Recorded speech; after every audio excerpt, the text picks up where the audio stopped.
uscire a far la spesa, ma mio padre mi ha seguita fino a poco tempo fa. Mi sentivo preoccupata perché fatto le sperdute.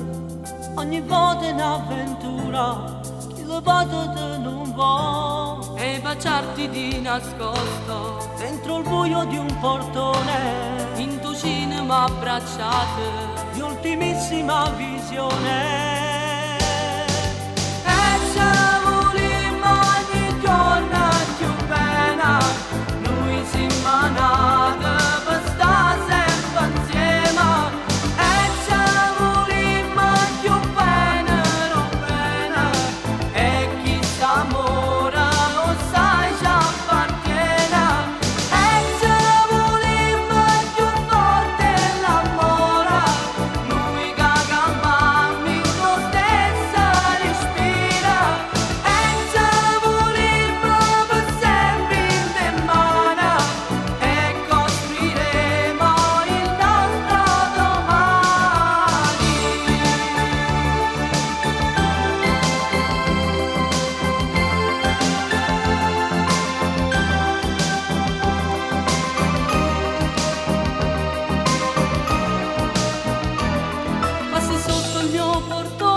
Resisto dormendo, io ricendo una preghiera, in tuo cuore chiama a te. E vederti in un vagone della vecchia ferrovia, in quel prato un po' nascosto, dove siamo solo noi. E pensarti nel pensiero, quando stanno stelle in cielo, ci vasiamo senza base, quando stiamo appiccicata.